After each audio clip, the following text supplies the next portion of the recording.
anybody else noticed, but during that last discussion, I felt the earth move. Hopefully we'll move it again. Okay. Am I still not being moved? You're still not hearing me? Okay. Looks like my friend's going to come running, or else I can use that. All right.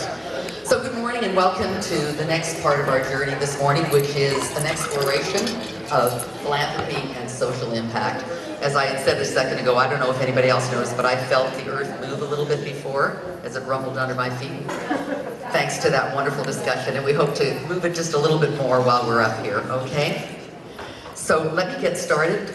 We have about 50 minutes for this discussion, and then I'm going to try and also leave the time for the audience to chat as well, okay? So why did we choose this topic, philanthropy and social impact? Well, there is some very compelling data that has surfaced in recent years about the growth of women's wealth throughout the world and the impact that that's having and will have on charitable giving. For example, and I've just chosen two little data points to share with you, a research piece at Boston College Center on Wealth and Philanthropy states that in the US, women will inherit 70% of the intergenerational wealth transfer expected over the next 40 years. 70%. So we're going to talk about what to do with that. And in Canada, from 1967 to 2002, Canadian women's incomes rose 81% versus 32% for men. And I know that many will say, well, it's about time, but what does that mean? What are we doing with that increased wealth that is now becoming part of who we are? So to help us explore that wonderful topic, we have three outstanding women who've devoted a good part of their lives to philanthropy and the social impact of that. They bring a broad range of expertise and knowledge from the field and also through their personal journeys. So I'm really delighted to introduce them to you. On my far right is Terry Smith. She's a former Canadian Deputy Minister of Culture and the founder, president, and CEO, isn't it nice to hear that title, of Philanthropy.ca. Her company helps donors reduce their risk and increase the impact of their philanthropic giving. Welcome, Nancy. Next to Terry is Nancy Griffin, Senior Investment Advisor and Principal of the Griffin Group at Macquarie Private Wealth. Now, Nancy is a strong marketing and advertising experience exclusively to the public and nonprofit sectors. Another panelist that I want to mention that was to be with us today is Vanessa Jacobson. She's a managing director of POGO, the Pediatric Oncology Group of Ontario. And Vanessa unfortunately had a really bad cycling accident on the weekend, and so she's unable to be with us. The good news is I just spoke to her and she's doing well, but she sends her regrets, and we will definitely regroup with her after and let her know how it went today. So that's our panel for today, and welcome, ladies. I'm looking forward to a continued exciting discussion. We've talked a lot virtually and got to know each other virtually, and now we can get a little more intimate in that understanding. So just to get to know who we're talking about and talking to today, I'd like to ask a general question to all of you, if you would, please, and that is, what did you personally experience that shaped your views regarding philanthropy and social impact? And most specifically, how did that lead to your becoming passionate and involved? Can I start with you, Terry? Sure.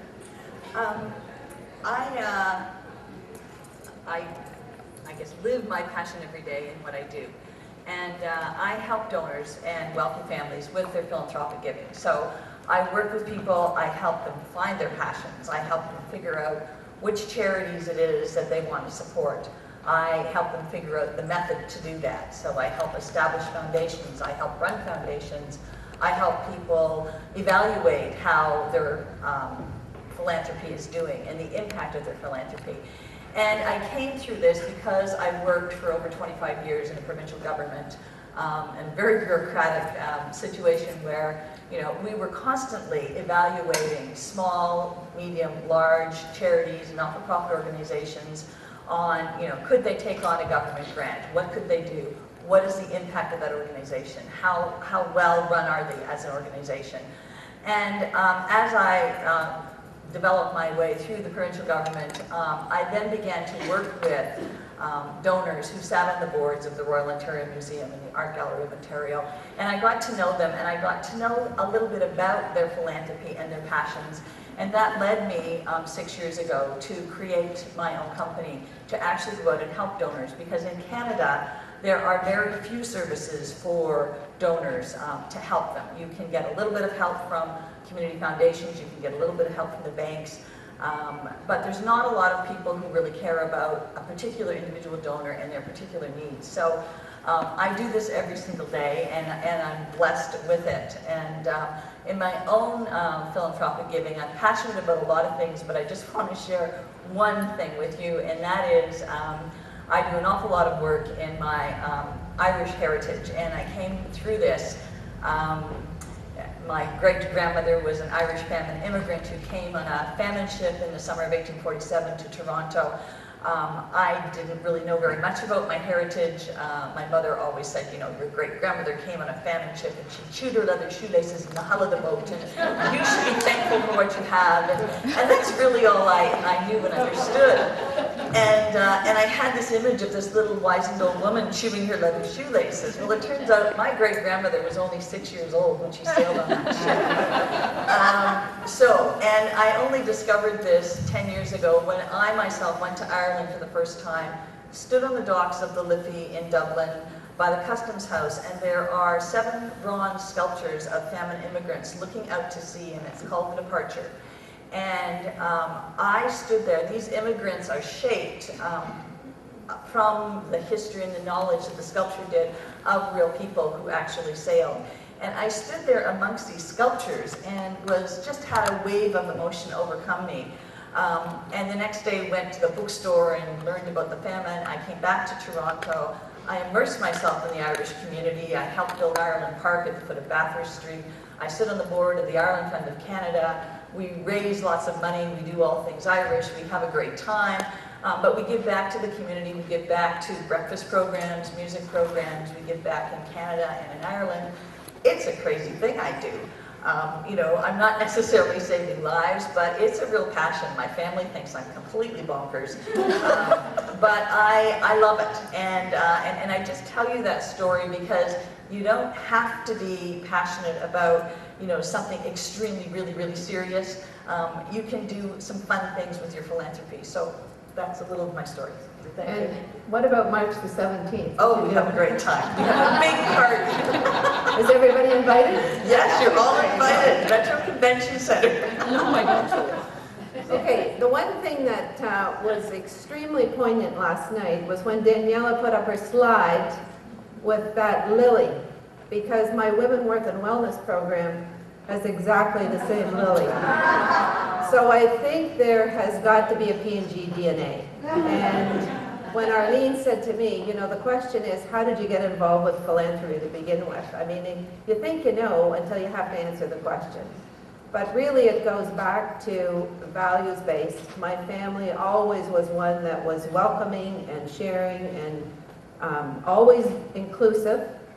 Working at Procter & Gamble, the same thing with United Way and the cancer drive in the spring. Again, it was, we're lucky to have what we have, but always this reaching out. I heard Peter Monk speak the other day at the Canadian Club. He's the CEO of the Barrick Gold Corporation, which is the largest gold mining company in the world, based in Canada. And he talked about his experience of coming to Canada as a Hungarian youth, going to Lawrence Park Collegiate, dressed in a flannel suit. And he said I'm sure I looked like an alien. This would be in the 40s. He said before the end of the day, I had 2 invitations for dinner. Before the end of the week, I had an invitation to go to a cottage for the weekend. Went to the cottage, there was a fridge in the cottage that he'd never seen before. And it was all available to him. You know, what is ours is yours. He said, I have been included in everything possible since I've been here, and I've never felt inferior. And I thought that really sums it up. And when I think back to my Procter & Gamble experiences, the whole business of we're very lucky to be there, but at the same time it was the sharing and including, and anybody we reached out to, we never made them feel inferior. So very, very interesting. The other learning that I had as I was putting these thoughts together is that anything that I've gotten involved with has always been an invitation. I was invited to participate in the United Way, invited to participate in the cancer drive, invited to, and most recently I was invited to sit on the Havergal School Board, which is a private girls' school in Toronto, and their focus is to build a culture of philanthropy. They're already doing a tremendous amount, but about to do more. Through that whole experience, I had the pleasure of hearing Peter Buffett, the son of Warren Buffett, speak in New York last fall. And he, if you ever get a chance to hear him, well, actually he's coming to Toronto November the 2nd. And he said, you know, my life has been terrific. All of a sudden, at the age of 52, I'm a philanthropist. I have $1 billion that I have to steward. So it's like, oh my goodness, now what do I do? And he said the approach that I took was the same approach that my dad did in building his wealth, and that's looking for undervalued assets. His undervalued assets from a philanthropic standpoint globally is teenage girls. He felt that if you invest in young women, they're better educated, obviously they'll have fewer children, they'll be an economic driver in their community, and on and on and on. So of course, hearing him, being on the board of Havergal, focusing on culture of philanthropy, you invite him to come to Toronto. He thought that was a big deal to be invited to come to Toronto, and I'm like, gosh, this is amazing. So again, it's just the connections. Thank you. Great. My path to philanthropy probably started at Proctor, being invited to contribute to United Way. I mean, that was the first thing besides giving to my church that sort of put me on the path. But what really happened for me was then later at Ogilvy, New York. I managed a large portfolio at Ogilvy, and my largest client was AT&T, and I got a call, and I'm happy to say, because this was 20 years ago, it was a she. She was very senior. She ran all public relations and advertising, Marilyn Laurie at AT&T. And she called and said, I sit on the board of the local United Way, and I chair the marketing committee, and we need an ad agency. I would like to ask if you would do this pro bono. Well, of course, there's only one answer to that question, right? And of course, you're going to say, yes, we would love to do that. Marilyn, thank you for the opportunity. And so, but this was my first path, and I found it really fascinating. And then Evelyn Lauder called and said, I'm starting this breast cancer research foundation, and I need a logo and a campaign, and would you kind of donate some services, kind of help us get that started? And then I was sitting on the board of the oldest off-Broadway nonprofit theater in New York, also invited because of my P&G marketing background. And I started realizing, and this was now more than a dozen years ago, I started realizing that there was very little brand thinking in the nonprofit sector. And in fact, even though there was a lot of fundraising, the idea of marketing and brand was almost too crass and commercial for the nonprofit sector. These are mission-driven organizations. They really didn't want to dirty their hands with thinking about things that sold potato chips or, you know, or toothpaste or whatever, right? And so it was very little brand thinking. And I became very passionate about the idea of applying the business discipline that P&G and my time at Ogilvy and working with lots of multinational brands have given me. Because I said, if we can create a cult-like, passionate following for a pair of athletic shoes or a cup of coffee, surely we can do it for the social problems in this country. Not just the nonprofit organizations, but why can't we build brand loyalty to eating right, to literacy, to anti-smoking? Why can't we use, and beyond just the campaigns, but really thinking about brand loyalty and discipline? So that's what got me passionate and fired up. I left Ogilvy, I hung out my shingle with a very dubious financial decision to focus on nonprofits. You know, that's really going to get you a lot of money because they all want your help pro bono, right? We're all using it. But anyway, I eked out a living. United Way came full circle back to me, the national organization. I started working on branding projects, and then about 10 years ago, our current CEO came and said, would you please just take this job? We need you at the helm. And so now it is absolutely my incredible privilege to be the brand steward of United Way worldwide. Actually, we're in 40 countries, $5.2 billion a year. We are the largest nonprofit in the world, and it's still an incredible challenge. It's a 125-year-old institution I'm trying to renovate and breathe life into and keep relevant today. But so I come at my passion, and this is actually the business passion that I'm able to bring to a sector that I think really needs what we can bring to them. So whether you're a volunteer or you choose to come into it and follow as a professional, my mission today is going to be to try to convert you, so. Well, here we go then. I'm going to stick with you then for a second, Cynthia. Okay. Speaking to that brand knowledge and how you've gone forward, how are charities speaking differently to women to attract their funding? Is there a difference? Oh, there's a huge difference. And in fact, it's not just about speaking differently, it's about creating a completely different experience. We know, and that research tells us, that women actually contribute and think about this very differently. I mean, one of the things that I love is that women are all in. We don't just give our money, and this is, absolutely proven with all the information. Women not only want to give their treasure, we want to give our talent, time, and we want to give a voice. And so policy becomes a very important thing that women become champions of. So it's not just about speaking differently. I mean, it really is creating a very different experience. Men, and again, this is research-based, so I'm not meaning to offend any of our male colleagues in the room, but men are much more motivated by recognition. Women are, in the nonprofit sector, women are much more motivated by engagement. And so it really does mean that for those of us, we have to create a very different experience. And we talk, women are socialized differently, we're raised a little differently, we're socialized differently. Research has proven that women are more empathetic and are more likely to care about those that are less fortunate. So that's one of the things that we take into account when we're trying to appeal to women and create an experience that would be, really terrific for them. But I think that it's also very important to debunk a myth, which is that women give time and not money. Because in fact, there is a wealth of data that says that women of all income, the Center on Philanthropy at India State University has been studying this, and it's actually, for years, it's masked, the way it's studied, they've studied giving households, and so it's masked the gender differences because it's actually often done, the data was on households, and you couldn't really understand even inside a married couple what the dynamic might be. But the research now, their latest study shows that absolutely at every income level, women are more likely to contribute, and at all 5 income levels except one, women give more.